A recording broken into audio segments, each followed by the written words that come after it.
اهلا بيكم في قناة كوروشيكو. طريقة النحلة دي اتطلبت مني وجيت ادور عليها لقيتها بالسعر ده. طبعا انا ما اشتريتش الباترون ولا حاجة، قلت اعملها بنفسي من خلال الصورة ودي كانت النتيجة. مش هطول عليكم، انزلي دوسي لايك للفيديو. يلا بينا نبدأ ونقول بسم الله. اول حاجة لازم نعرف ان الخامات اللي هنستخدمها هي اللي بتحدد حجم النحلة بتاعتنا. يعني لو ميدالية هتستخدمي خيط رفيع، لو كبيرة وماسك ستارة هتستخدمي خيط قطيفة زي ما انا هستخدم معاكم في الفيديو. إبرة 4 ألمونيوم، ده الإبرة ودي سمك الخيط هيمالايا، بورصة قطيفة، وهستخدم اللون الأبيض وهستخدم اللون الأسود، وهستخدم شوية صغيرين جدا من اللون الأسود، خيط هيمالايا افريداي. ده هستخدمه عشان أطرز بيه الفم بتاع النحلة، وهعمل بيه برضو عينين اللي هي البوب والعين بتاع النحلة برضو.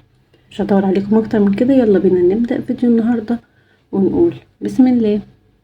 قبل ما ابدأ كده، اللي بتحب كروشيكو وشغل كروشيكو تنزل تدوس لايك، ولو اول مرة تشوفيني انزلي دوسي لايك عشان مش هتبطلي تشوفيني ان شاء الله. بص، اول حاجة هعمل عقدة بداية، بعدين هشتغل بعدها 10 سلاسل، 1 2. بعد ما اشتغلت ال10 سلاسل تقدري تحددي مكان السلسلة التانية بماركر او بفتلة او باي حاجة. انا عارفة مكانه فمش مشكلة، فبسيب السلسلة الاولى وبسيب السلسلة التانية وبدخل في السلسلة التالتة وابدأ اشتغل 7 غرز حشو. 1 2. بعد ما خلصت ال7 غرز حشو هدخل في اول واحدة وهشتغل تزايد ثلاثي، 2 3، يعني 3 غرز حشو في نفس السلسلة اللي هي السلسلة الأخيرة اللي هي كانت أول سلسلة عملها في السطر. تمام، الشغل اهو بيلف معاكي لأنك اشتغلتي تزايد ثلاثي. بعد ما لف هتسيبي المكان اللي فيه التزايد الثلاثي وتدخلي في الغرزة اللي جنبه وتبدأي انك تشتغلي 7 غرز حشو.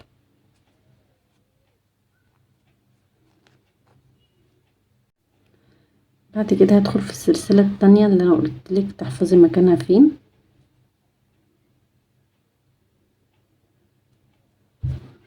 ادخل فيها وهعمل تزايد ثلاثي، يعني 3 غرز حشو في نفس المكان.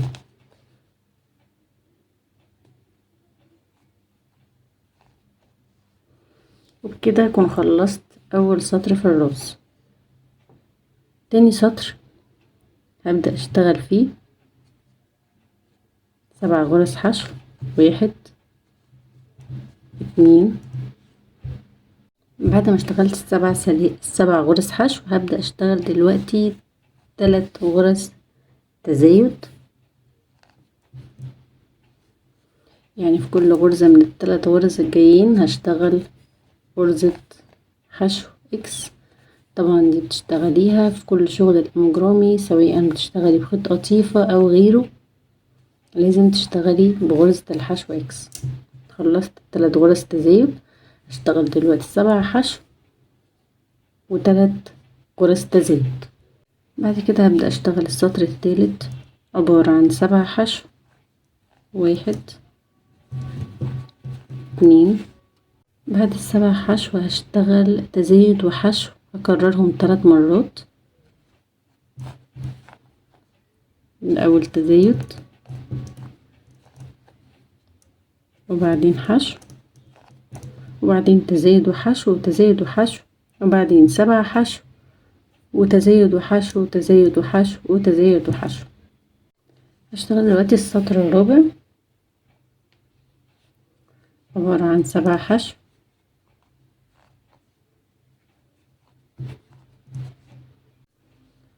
بعد ما اشتغلت 7 حشو هبدأ اشتغل 2 حشو تزايد، هكررهم 3 مرات. 1 2 وتزايد وبعدين 2 وتزايد وبعدين 2 حشو وتزايد تالت مرة، وبعد كده 7 غرز حشو و2 حشو وتزايد و2 حشو وتزايد و2 حشو وتزايد. خلاص كده. لا طبعا مش خلاص ولا حاجة، هو احنا لسه عملنا حاجة بس الاول. بس بالراحة بالراحة كده شوية. انزلي اعملي لايك عشان تكملي الفيديو وانتي بالك رايق. انزلي اعملي لايك، انا قلت بقى اللي بتحب كروشيكو هتنزل تعمل لايك على طول. بصوا هنبدأ دلوقتي نحط الماركر بتاعنا بعد ما خلصنا ربع سطر، دلوقتي هبدأ اشتغل في السطر الخامس.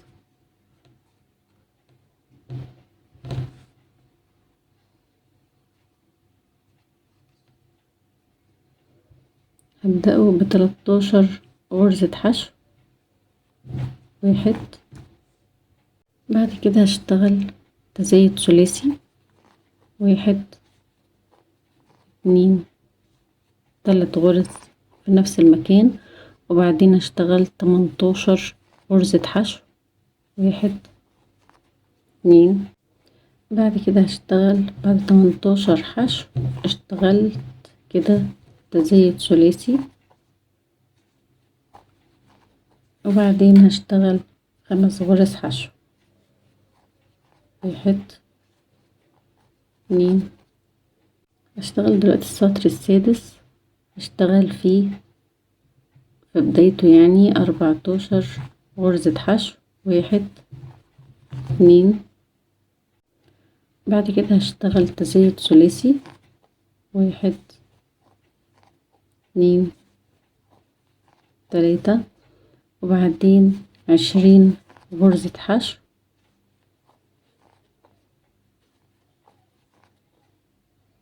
بعد كده اشتغلت تزايد ثلاثي، وبعدين هشتغل 6 غرز حشو، 1 2 3 4. بعد كده هبدأ اشتغل السطر السابع،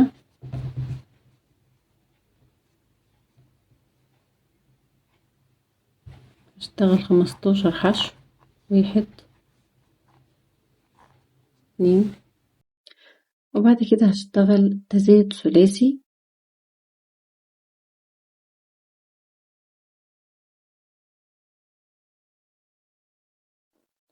وبعدين 22 حشو وتزايد ثلاثي و7 حشو. وبعد كده هشتغل من السطر الثامن لغاية السطر ال11 ثابت من غير تزايد ولا تناقص، يعني 4 سطور ثابت. كده بعد ما اشتغلت 4 سطور ثابت هبدأ اشتغل بعد كده السطر رقم 12 عبارة عن 15 حشو، 1. بعد ما اشتغلت 15 حشو هبدأ اشتغل تناقص ثلاثي،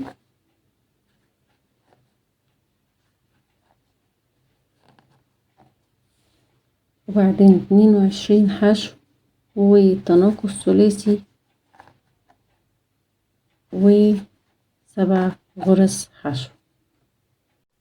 هشتغل دلوقتي السطر رقم 13 عبارة عن 14 حشو، غير الاول مكان الماركر، واشتغل 14 حشو وتناقص ثلاثي و20 حشو وتناقص ثلاثي و6 حشو. اول حاجة هبدأها 14 حشو، 1 2. دلوقتي هشتغل السطر رقم 14 عبارة عن 13 حشو وتناقص ثلاثي و18 حشو وتناقص ثلاثي و5 حشو. هبدأ السطر ب13 حشو، 1 2. كده بعد ما خلصت السطر رقم 14 هبدأ اشتغل دلوقتي السطر رقم 15. الواحد ظهره وجعه بطريقة فظيعة بسبب القعدة الفظيعة اللي الواحد قاعدها دي، وفي الاخر ماخدش لايكات كتير منكم. يعني شير يا بنات، انتي عملتي اللي عليكي ودوستي لايك، اعملي اللي عليكي تاني واعملي شير، يعني عشان تعبي ده ميروحش على الارض. هشتغل دلوقتي السطر رقم 15 وهو عبارة عن 7 حشو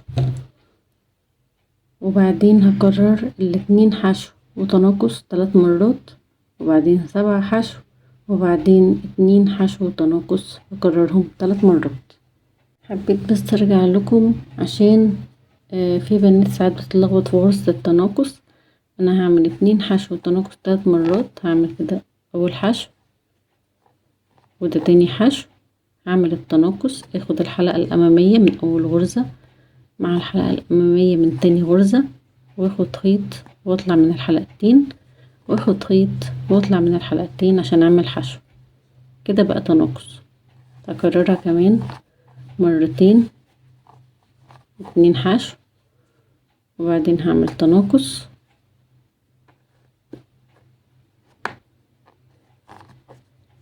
تالت مرة 2 حشو،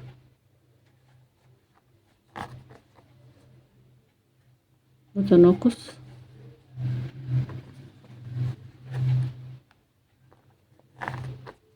وبعدين هبدأ اشتغل 7 حشو، وبعدين هكرر الاتنين حشو والتناقص 3 مرات في الجنب التاني. في المرحلة دي انا حشيت الراس فايبر كويس جدا، وبعدين هبدأ اشتغل السطر رقم 16 عبارة عن 7 حشو، وهكرر تناقص وحشو 3 مرات، وبعدين 7 حشو، وبعدين هكرر تناقص وحشو 3 مرات. بعد كده هشتغل السطر رقم 17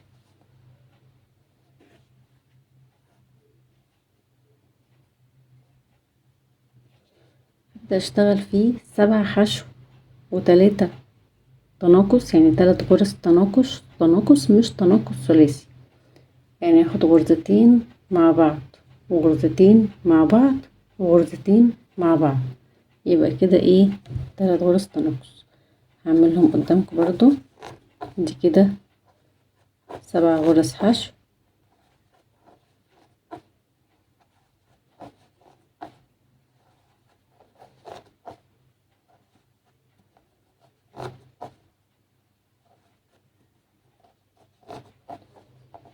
تناقص ال3 غرز تناقص اللي قلتلكوا عليهم،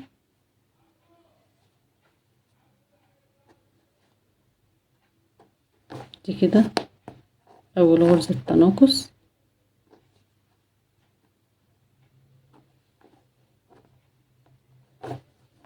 تاني غرزة تناقص،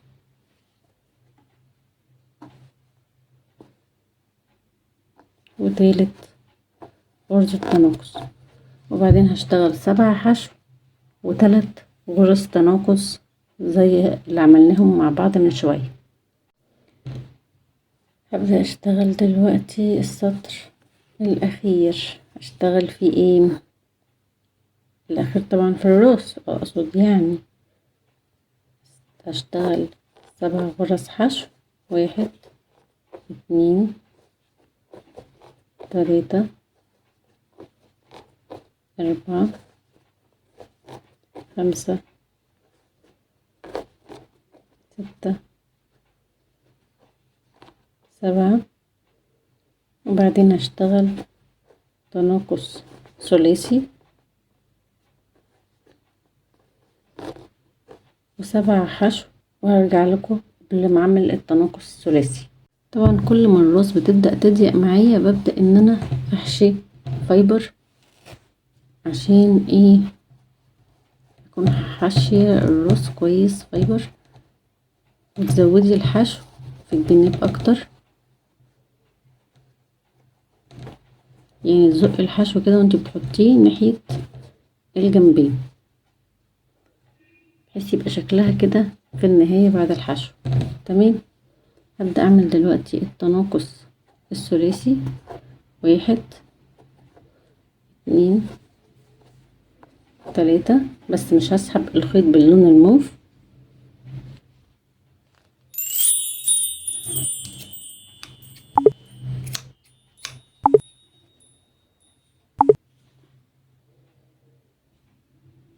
جبت اللون الاسود واعمل عقدة بداية،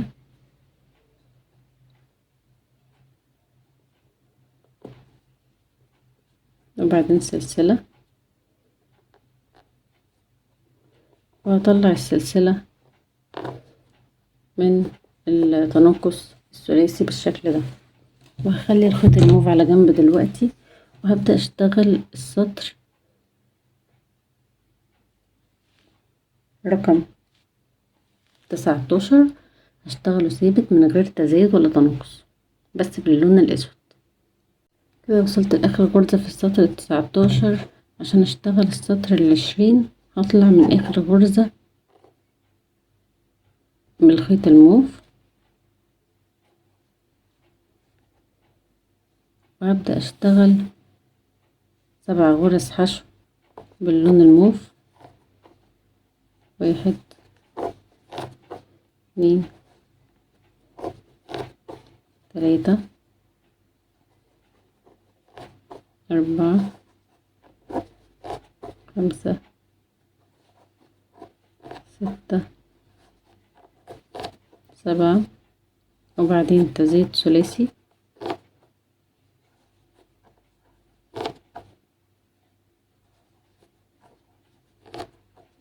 وبعدين 7 حشو وتزايد ثلاثي. اخر غرزة حشو في التزايد الثلاثي مش هطلع منها باللون الموف، هطلع باللون الاسود، وبعدين هشتغل السطر كله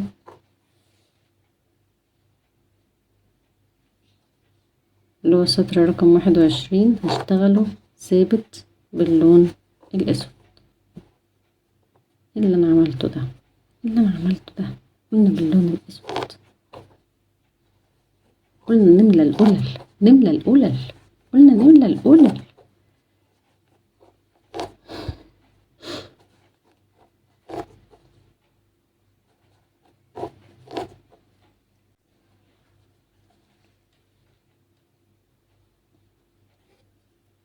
وصلت لاخر غرزة هدخل فيها ومش هطلع باللون الاسود، هطلع باللون الموف. بعد كده اشتغلت السطر رقم 22 ثابت برضو من غير تزايد ولا تناقص، واخر غرزة طلعت منها باللون الاسود.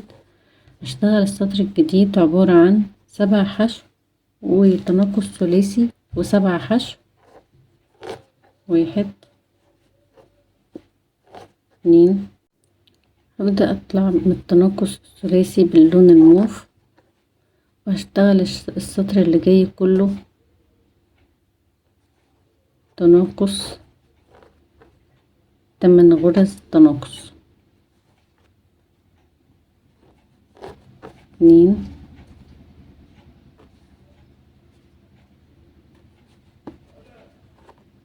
3. بعد ما حشيت الجسم فايبر كويس جدا،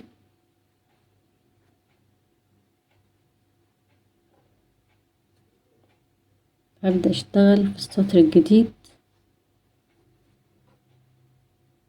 4 غرز تناقص.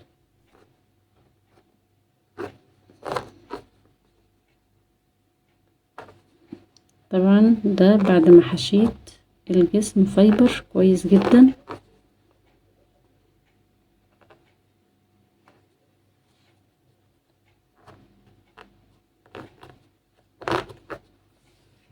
دي تالت غرزة،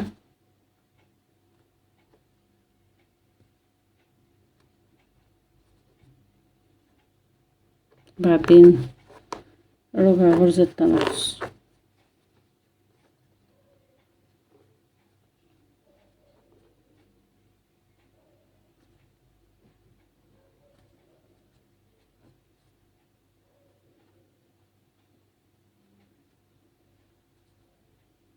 بدأت ان انا اتني الغرز على بعض، هاخد كل غرزتين قصاد بعض مع بعض،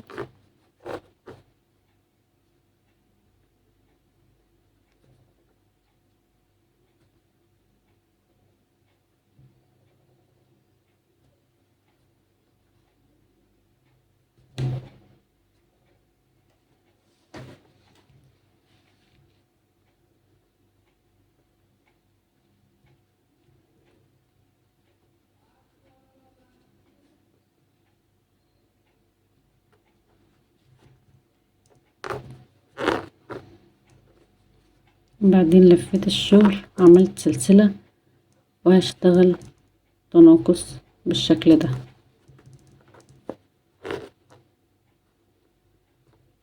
وسلسلة، ارفع الخيط واقطع الخيط الزيادة، واقطع الخيط الزيادة برضو باللون الاسود.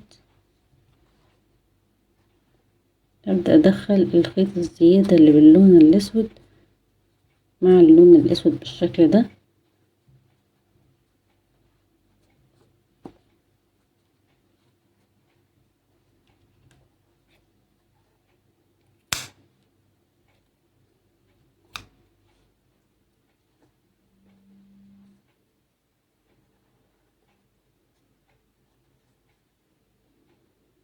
الخيط اللي باللون الموف مع اللي باللون الموف بالشكل ده برضو.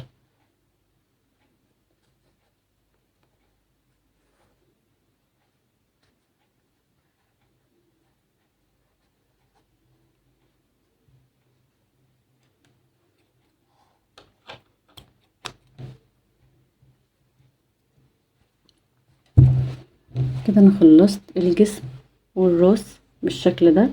هنبدأ دلوقتي نعمل الجناحات. هبدأ دلوقتي اعمل الجناح. عقدة بداية وتسع سلاسل، 1 2 3. بعد التسع سلاسل هسيب اول سلسلتين والف الخيط واشتغل من السلسلة التالتة 6 غرز عمود بلفة.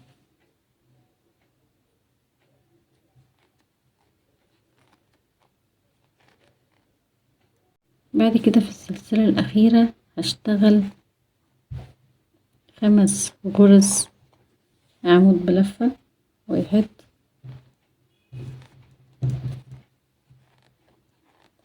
2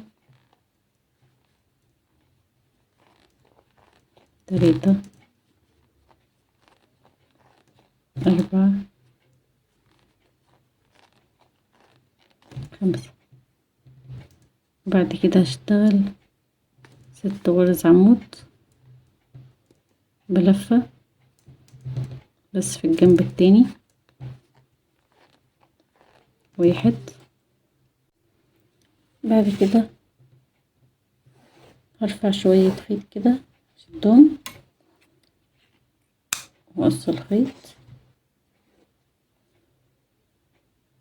واشيل شوية خيط صغيرين جدا. بصوا شوية قطيفة كده صغيرين جدا من الخيط القطيفة عشان اقدر الضمه، عشان اقدر الضمه بالابرة في الابرة كده بالشكل ده. بصوا كده بقى اسهل ازاي، اتلضم كده اسهل.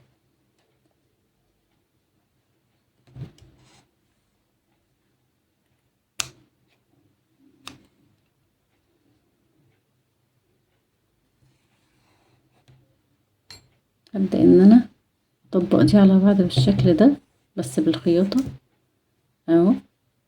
خدت اول غرزة مع اول غرزة من الجنب التاني، وتاني غرزة مع تاني غرزة من الجنب التاني. بعدين هنزل لتحت كمان مرة،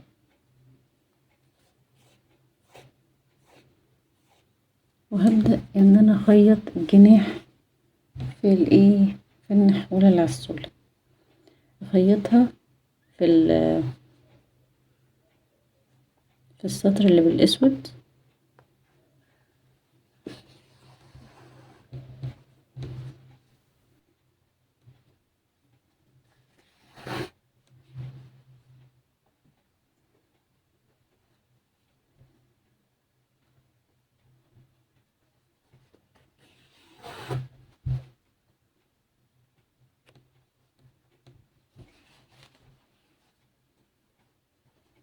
طبعا الخيط القطيفة غير الخيط العادي، فبالراحة عليه خالص على قد ما تقدري.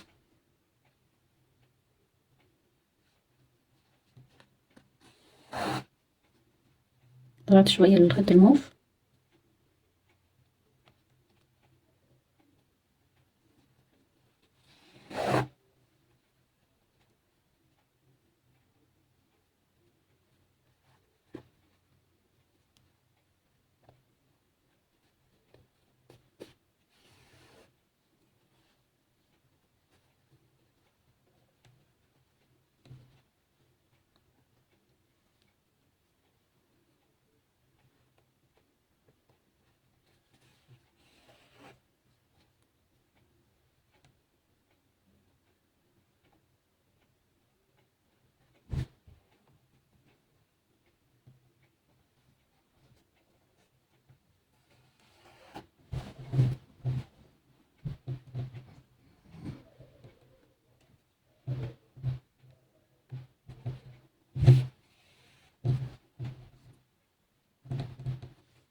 عايزة اداري الخيط دلوقتي، هداريه ازاي؟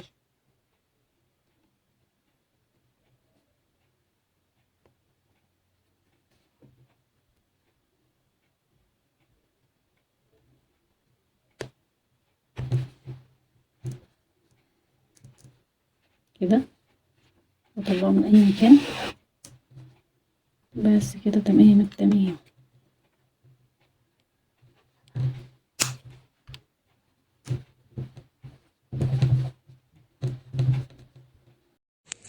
تالت حاجة هبدأ اشتغل العين الكبيرة الاول. في اول السطر هشتغل عقدة بداية وبعدين سلسلتين، وبعدين الف السلسلة الاولانية وابدأ اشتغل فيها 6 غرز حشو.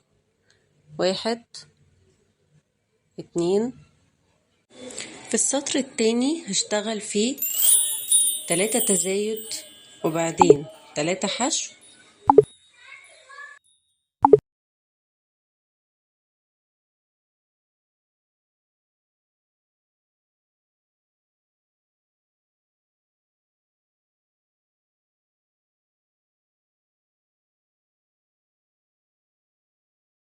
في السطر التالت هشتغل التزايد وحشو، هكررهم 3 مرات، تزايد وحشو تزايد وحشو تزايد وحشو، وبعدين هشتغل 3 غرز حشو. في السطر الرابع هكرر 2 حشو تزايد 3 مرات، 2 حشو تزايد 2 حشو تزايد 2 حشو تزايد، وبعدين هشتغل 3 غرز حشو. وبعد كده هشتغل من السطر الخامس لغاية السطر السابع، يعني 3 سطور ثابت من غير أي تزايد ولا تناقص.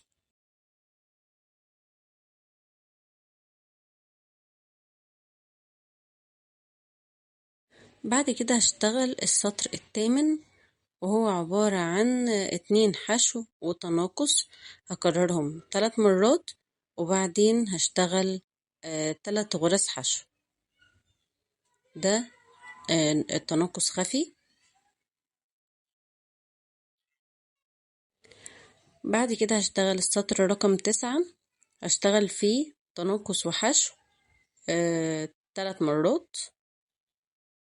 هشتغل الأول حشو وبعدين هشتغل تناقص خفي،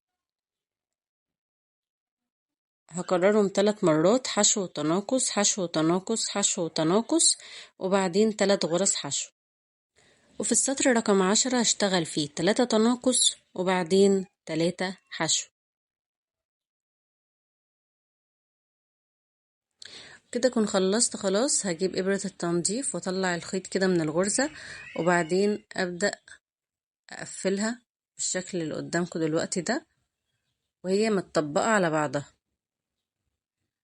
وحاول تبقى الغرز اللي هي ال3 غرز حشو اللي كانت في كل سطر تبقى في جنب، وباقي التزايدات هتبقى في الجنب التاني وفي النص.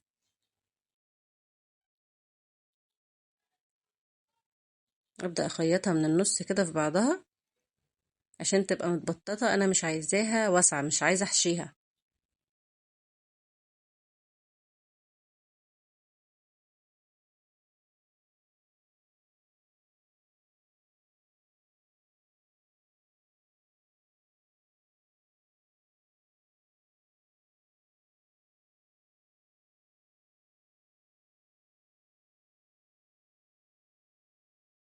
بعد ما خلصت العين الكبيرة هبدأ أعمل دلوقتي العين الصغيرة بنفس طريقة العين الكبيرة، بس مع تغيير بسيط جدا، إن أنا هشيل السطر الرابع وهشيل السطر الثامن بالشكل ده. يبقى الباترون قدامكم كده على الشاشة، هو ده الباترون بتاع العين الصغيرة، نفس طريقة العين الكبيرة بالظبط مع تغيير بسيط زي ما قلت لكم.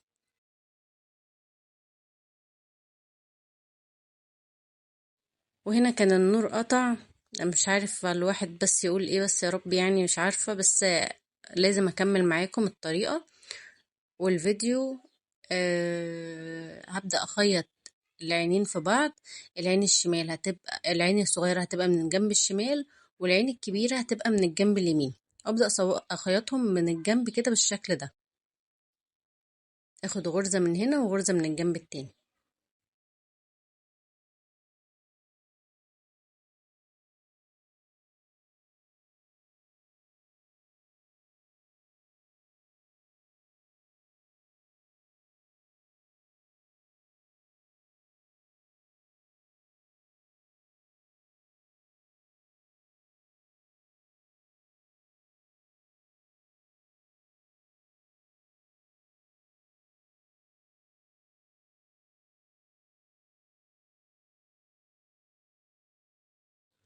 كده أكون خلصت خياطة العينين في بعض.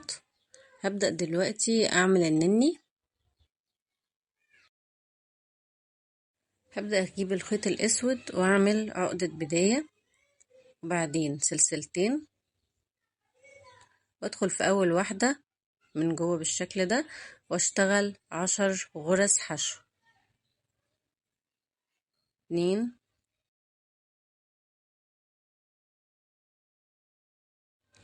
بعد كده هعمل منزلقة في أول واحدة وسلسلة وأشد الخيط وأقطعه وبعدين أعقد الطرفين في بعض وأقص الخيط الزيادة.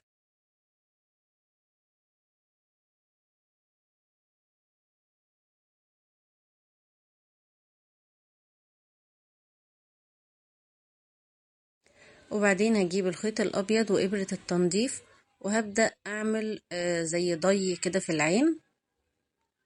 ممكن تعمليه وممكن تستغني عنه وممكن تغيري شكله، طبعا ده على حسب ما انت عايزة. انا كنت متضايقة ومش طايقة نفسي اصلا بسبب قطعان النور، فعملت اي حاجة وخلاص. بس انت تقدري تغيري فيها زي ما تحبي او زي ما انت عايزة.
هنا بعد ما عملت قطعتين من النني شبه بعض، هبدأ ان انا اخيطهم في الجزء الابيض بالشكل ده كده.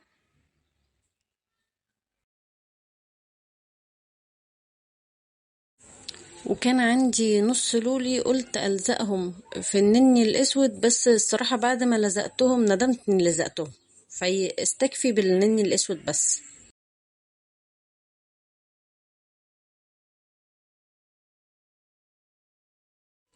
سادس حاجة هشتغلها هي القرنين بتوع الاستشعار بتوع النحلة. هشتغلهم بإبرة 4. عملت عقدة بداية وبعدين هبدأ أشتغل 22 سلسلة. بعد كده هبدأ أشتغل غرزة بف في تاني سلسلة. غرزة بف عبارة عن 3 لفات، دي كده أول لفة وتاني لفة وتالت لفة، وبعدين اخد خيط واطلع منهم كلهم وبعدين اشتغل 3 سلاسل 2 3 وادخل في نفس المكان اللي عملت فيه الباف واعمل منزلقة، وابدأ بعدها اشتغل 20 غرزة منزلقة على السلاسل.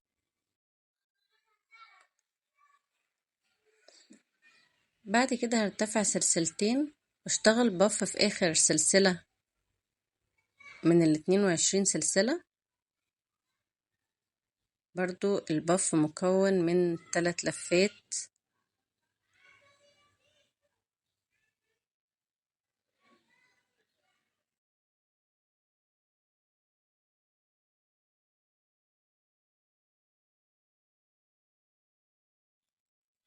وبعدين هشتغل 3 سلاسل وادخل في نفس مكان الباف اشتغل منزلقة،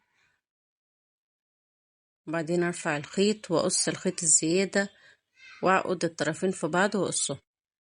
هبدأ دلوقتي اجيب ابرة التنظيف والخيط الاسود وابدأ اعدي من خلال الراس من فوق، وابدأ اعدي من الراس من النص كده لغاية لما اوصل للسطر رقم 14. في النص كده بالشكل ده، واسيب 3 غرز من ناحية الشمال واطلع للسطر رقم 12، وابدأ ارجع تاني للراس من فوق مكان كورونا الاستشعار عشان اخيطها في الراس زي ما هو باين قدامكم دلوقتي في الفيديو. هبدأ ان انا اثبتها من خلال الخيط بتاع اللي هو اللي في ابرة التنظيف، الخيط الاسود، اخيطها في الراس من فوق، وفي الاخر هعقد الطرفين في بعض، بداية الخيط مع نهايته، وبعدين اقص الخيط الزيادة واداريه في الجسم او اداريه في الراس.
كده خلاص خيطتهم وكله تمام التمام. انزلي دوسي لايك بقى للفيديو واشتركي في القناة لو لسه ما اشتركتيش، كده كتير قوي، كفاية كده كل مرة تحايل عليكم. انزلي دوسي لايك، انزلي دوسي لايك، وما فيش غير 3 4 بس اللي بيكبروا بخاطري، يعني اكبري بخاطري بقى المرة دي واعملي لايك للفيديو. ابدأ اخيط العين بالشكل ده، خيطت اول عين ورا الكاميرا وهبدأ اخيط العين التانية.